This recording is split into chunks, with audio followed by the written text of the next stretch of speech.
Hello everyone, कैसे हैं आप सब। Welcome back to my channel. I hope आप सब अच्छे होंगे और जनवरी सीटेट एग्ज़ाम की तैयारी अच्छे से कर रहे होंगे। यहाँ पर हम करने वाले हैं लैंग्वेज की क्लास, जिसमें हम करेंगे इंग्लिश और हिंदी सब्जेक्ट को पेपर 1 और पेपर 2 दोनों के लिए। अगर आप चैनल पर नए हैं और आपने अब तक क्लासेस नहीं देखी हैं तो जाइए चैनल को सब्सक्राइब कीजिए और प्लेलिस्ट में जाकर वीडियो देख लीजिएगा। तो आज के प्रैक्टिस सेट में हम करने वाले हैं कुछ ग्रामर के क्वेश्चन, इंग्लिश की पेडागोजी और साथ ही करेंगे हिंदी का एक पैराग्राफ भी सॉल्व। तो देख लेंगे क्वेश्चन नंबर 1 में यहाँ पर क्या दिया है। यहाँ पर दिया है can leave A lasting impression. तो यहाँ पर इम्प्रेशन क्या है, इम्प्रेशन जो है एक नाउन है। अगर इम्प्रेशन नाउन है तो लास्टिंग जो है ये एडजेक्टिव हो जाएगा। तो यहाँ पर राइट आंसर क्या हो जाएगा, यहाँ पर right answer option number B हो जाएगा। लास्टिंग जो है ये एडजेक्टिव है। चलिए देख लेंगे क्वेश्चन नंबर 2। क्वेश्चन नंबर 2 में दिया है he was a strange supporter of free speech. तो यहाँ पर फ्री स्पीच की बात हो रही है एंड एक्सप्रेशंस। तो यहाँ पर स्पीच जो है ये क्या है, स्पीच यहाँ पर नाउन है। अगर ये नाउन है तो फिर ये क्या हो जाएगा, ये हो जाएगा एडजेक्टिव। तो यहाँ पर ऑप्शन नंबर जो ए है ये करेक्ट हो जाएगा। फ्री क्या है, फ्री यहाँ पर एडजेक्टिव है। चलिए देख लेंगे क्वेश्चन नंबर 3। क्वेश्चन नंबर 3 में दिया है he gave a frightened look. तो यहाँ पर बात हो रही है कि इसकी फ्राइटेड लुक की, और यहाँ दिया हुआ है क्या, यहाँ पर दिया हुआ है एक आर्टिकल। जब आर्टिकल आ जाता है तो तब क्या होता है, आर्टिकल जो है 99% तक किसके साथ आते हैं, ये नाउन के साथ यूज़ होते हैं। तो यहाँ पर ये आ गया है तो इसलिए लुक जो है नाउन हो गया है। अगर ये नाउन यहाँ पर हो गया है तो फ्राइटेड क्या हो जाएगा, ये हो जाएगा यहाँ पर एडजेक्टिव। तो देख लेंगे राइट आंसर क्या हो जाएगा। यहाँ पर राइट आंसर जो है ये ऑप्शन नंबर ए हो जाएगा, ये एडजेक्टिव है। चलिए देख लेंगे क्वेश्चन नंबर नेक्स्ट। नंबर 4 में यहाँ पर दिया है ही वाज लेफ्ट बिहाइंड। यहाँ पर जो अंडरलाइन वर्ड है यहाँ पर देखना है ये क्या है। तो अगर इसके बाद होता है यहाँ पर कोई नाउन, प्रीपोजिशन के बाद अगर कोई नाउन आ रहा है तो क्या हो जाता है, वो उसका ऑब्जेक्ट कहलाता है। तो यहाँ पर ऐसा नहीं दिया हुआ है। अगर इसको हमें नाउन में कन्वर्ट करना था तो कैसे करते हैं हम इसको, तो हम इस तरह से लिख सकते हैं he is behind the wall. तो ये क्या बन जाएगा, ये प्रीपोजिशन बन जाएगा। पर हमें यहाँ पर देखना है क्या दिया हुआ है, ही वाज लेफ्ट बिहाइंड। यहाँ पर लेफ्ट बिहाइंड दिया हुआ, पीछे की बात यहाँ पर नहीं हो रही है, तब ये प्रीपोजिशन नहीं है। तो यहाँ पर क्या हो जाएगा, लेफ्ट जो है ये हमारा यहाँ पर वर्ब है। अगर लेफ्ट वर्ब दिया हुआ है तो बिहाइंड क्या हो जाएगा, ये हमारा अब हो जाएगा एडवर्ब। ऑप्शन नंबर जो डी है ये यहाँ पर करेक्ट हो जाएगा। बिहाइंड क्या है, यहाँ पर एडवर्ब है। चलिए देख लेंगे क्वेश्चन नंबर नेक्स्ट। क्वेश्चन में बात की जा रही है there is are two main waste to one waste. तो यहाँ पर बात हो रही है दो तरीके होते हैं वेस्ट को जलाने के। तो यहाँ पर जो वेस्ट से मतलब है वो क्या है, यहाँ पर वेस्ट का मतलब हो जाएगा कूड़ा करकट। अगर ये हो गया है कूड़ा करकट तो ये क्या हो गया है, अब ये अपने आप में एक नाउन बन गया है। यहाँ पर इसका अपने आप में एक नाम है। अगर ये नाउन है तो यहाँ पर राइट आंसर क्या हो जाएगा, यहाँ पर दिया है अंडरलाइन वर्ड को फाइंड करना है। तो अंडरलाइन वाला जो वर्ड है वो नाउन है। Right answer option number A हो जाएगा। चलिए देख लेंगे question number next. Question number 6 में दिया है what does free writing approach. यहाँ पर बात किसकी हो रही है, फ्री राइटिंग अप्रोच की हो रही है। टू राइटिंग प्रमोट, तो ये क्या प्रमोट करता है राइटिंग में। यहाँ पर राइट आंसर क्या हो जाएगा, यहाँ पर right answer option number A हो जाएगा। ये करेगा understanding of the content and fluency. अगर आपको फ्री राइटिंग अप्रोच दी जा रही है, कराई जा रही है, तो बच्चा क्या करेगा, उसमें अंडरस्टैंडिंग उसकी अच्छी हो जाएगी कंटेंट को लेकर, और कंटेंट में उसकी फ्लुएंसी भी बन जाएगी। तो ऑप्शन नंबर जो ए है ये यहाँ पर करेक्ट हो जाएगा। देख लेंगे question number next. Question number 7 में दिया है पेडागोजिकल ग्रामर मीन्स दैट। तो पेडागोजिकल ग्रामर मीन्स क्या होता है। तो पेडागोजिकल ग्रामर क्या कहती है, ये कहती है टीचिंग ग्रामर इन कॉन्टेक्स्ट। जो भी टीचिंग आप कराएं पेडागोजिकल ग्रामर के अकॉर्डिंग वो कैसी होनी चाहिए, वो कॉन्टेक्स्ट में होनी चाहिए, अर्थात उससे रिलेवेंट होकर पढ़ानी चाहिए, उससे रिलेवेंट होनी चाहिए। तो ऑप्शन नंबर जो डी है ये यहाँ पर करेक्ट हो जाएगा। देख लेंगे question number next. Question number 8 में दिया है which one of the following is not advocate as an element for assessment in a poem. Poem की बात की जा रही है। यहाँ पर पोएम में क्या असेसमेंट नहीं होता है, क्या एडवोकेट, पोएम में क्या असेसमेंट नहीं होता है, क्या एडवोकेट नहीं करते हैं, तो ये बताना है। यहाँ पर वोकेबुलरी असेसमेंट करते हैं तो ये हो जाएगा पॉजिटिव, इसलिए इसको कट करेंगे। पोएटिक डिवाइस भी करते हैं तो ये भी कट करेंगे। थीम ऑफ द पोएम भी करते हैं तो ये भी यहाँ पर कट करेंगे। यहाँ पर राइट आंसर क्या हो जाएगा, यहाँ पर right answer option number A हो जाएगा ग्रामर। जब भी आप पोएम करते हैं, पोएम पढ़ाते हैं, तो तब ग्रामर का यूज़ वहाँ पर नहीं होता है, ग्रामर का प्रयोग नहीं होता है। तो ऑप्शन नंबर जो ए है ये यहाँ पर करेक्ट हो जाएगा। चलिए देख लेंगे क्वेश्चन नंबर 9। क्वेश्चन नंबर 9 में दिया है a teacher asked her learners to watch a movie 2 days ago and now she asked them to have a discussion on what would they do if they are were hero heroine of the movie. यहाँ पर एक teacher जो है अपने learner से क्या discuss कर रही है कि आपने 2 दिन पहले जो मूवी देखी है, अगर आप उसमें हीरो हीरोइन होते तो क्या करते। यहाँ पर दिया है what is this assessment task known as. तो ये जो टास्क यहाँ पर हो रहा है ये किस तरह से जाना जाएगा, इसको क्या बोलेंगे।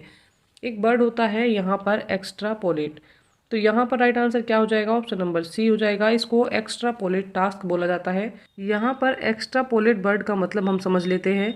एक्स्ट्रापोलेट वर्ड का मतलब क्या होता है, अगर हमने कोई जानकारी ले रखी है और उस जानकारी से हम नई जानकारी बना रहे हैं, उसमें और नई जानकारी जोड़ रहे हैं, उससे नए फैक्ट निकाल रहे हैं, तो ये होता है यहाँ पर एक्स्ट्रापोलेट। तो यहाँ पर दिया है एक्स्ट्रापोलेटिव टास्क, इसको कहा जाएगा।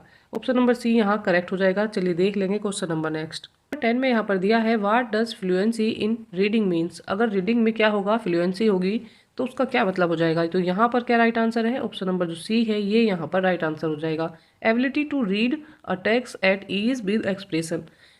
क्या होता है, आपने कभी न्यूज़ देने वालों को देखा होगा, जो न्यूज़ पढ़ते हैं तो वो क्या करते हैं, बहुत ईज़ के साथ क्या करते हैं, इंग्लिश की न्यूज़ को रीड करते हैं, अर्थात बहुत कॉन्फिडेंस के साथ उसको पढ़ते हैं। तो यहाँ पर क्या करते हैं, कॉन्फिडेंस के साथ किसी चीज़ के एक्सप्रेशन देना, वो क्या कहलाता है, रीडिंग में क्या कहलाएगा, फ्लुएंसी कहलाएगा। तो यहाँ पर right answer option number C हो जाएगा। चलिए देख लेंगे question number next. Question number 11 में दिया है which of the following statements are true of the languages in India. तो इंडिया की जो लैंग्वेज है उसके बारे में यहाँ पर कौन से कथन सही है ये बताना है। तो यहाँ पर जो ऑप्शन नंबर सी है ये करेक्ट हो जाएगा और डी करेक्ट है। Hindi is the official language of India. Hindi जो है इंडिया की ऑफिशियल लैंग्वेज है। And English is the associate official language of India. और इंग्लिश कैसी लैंग्वेज है, ये एसोसिएट लैंग्वेज है इंडिया की। अगर आप बाहर विदेश में जा रहे हैं, वहाँ पर बातचीत कोई करनी है, उसका माध्यम क्या बनता है, उसका माध्यम बनता है इंग्लिश। और इंडिया में क्या है ऑफिशियल लैंग्वेज, वो हिंदी है। तो चलिए यहाँ पर देख लेंगे राइट आंसर क्या हो जाएगा। Right answer option number D हो जाएगा। सी और डी जो हैं ये ट्रू है। चलिए देखते हैं क्वेश्चन नंबर 12। यहाँ पर क्वेश्चन नंबर 12 में दिया है ए टीचर ऑफ क्लास 7 क्या कर रहा है, asks her learner to bring at least 2 और 3 ऑब्जेक्ट्स फ्रॉम होम। वह बच्चों से क्या कह रहा है कि अपने घर से 2-3 चीज़ें लेकर आइएगा। एंड सी आस्क्स देम क्या कर रही है, एक्सचेंज करवा रही है अमंग देम सेल्व्स, एक दूसरे के साथ। और उसके बाद वह क्या कर रही है, अपने लर्नर को बोल रही है कि डिस्क्राइब कीजिए जो ऑब्जेक्ट आपके हैंड में है उस पर कितने सेंटेंस बोलने हैं, एटलीस्ट 10 सेंटेंसेज आपको बोलने हैं। बच्चों ने चीज़ों को एक दूसरे से बदल लिया है और उस पर 10-10 सेंटेंस बोलने के लिए उन्हें कहा गया है। What are the objects known as. जो ऑब्जेक्ट्स हैं वो क्या कहलाएंगे। लैंग्वेज टीचिंग की बात हो रही है, लैंग्वेज टीचिंग लर्निंग मटेरियल्स की बात यहाँ पर हो रही है। तो ये ऑब्जेक्ट यहाँ पर क्या कहलाएंगे, इसको बोला जाएगा रियलिया। रियलिया का मतलब होता है जो रियल ऑब्जेक्ट के साथ चीज़ों को पढ़ाते हैं। ये जो पढ़ते समय रियल ऑब्जेक्ट हम यूज़ करते हैं वो रियलिया में आते हैं। जैसे आपने देखा होगा साइंस की क्लास में अगर डेमोन्स्ट्रेशन वगैरह होता है तो टीचर जो है क्लास में क्या करता है, डेमोन्स्ट्रेशन देता है, रियल चीज़ों को लेकर आता है। तो यहाँ पर ये हो जाएगा रियलिया। ऑप्शन नंबर जो सी है ये करेक्ट हो जाएगा। चलिए देख लेंगे question number next. Question number 13 में दिया है Jatin Raghav is reading fast looking for specific information in a machinery manual. What is the reading सब स्किल्स नोन एज। तो ये जो रीडिंग के सब स्किल्स हैं ये क्या कहलाएंगे, वह चीज़ों को क्या कर रहा है, यहाँ पर स्पेसिफिक इन्फॉर्मेशन को ढूंढ रहा है।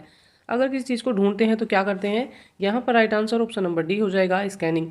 ये कहलाती है हमारी स्कैनिंग। यहाँ पर किसी पर्टिकुलर चीज़ को ढूंढा जा रहा है तो ये स्कैनिंग के अंतर्गत आएगा।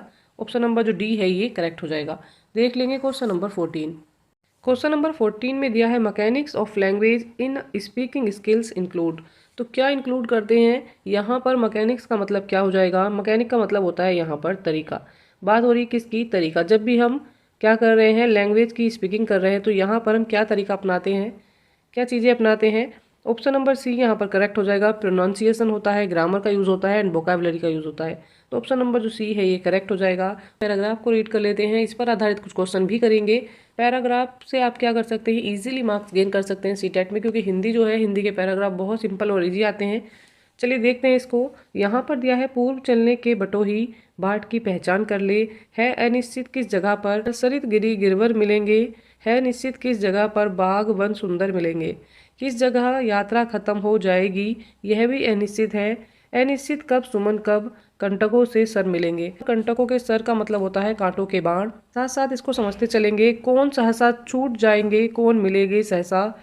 आ पड़े कुछ भी रुकेगा, तू ना ऐसी आन कर ले। पूर्व चलने के बटोही बाट की पहचान कर ले। यहाँ हमने ये पढ़ लिया है पैराग्राफ। चलिए अब इसके आंसर हम देखते हैं क्या क्वेश्चन दिए हैं। क्वेश्चन नंबर 1 में यहाँ पर दिया है कविता की पंक्तियों में यात्रा की किस विशेषता की ओर संकेत किया गया है। तो किस विशेषता की ओर यहाँ पर संकेत किया गया है।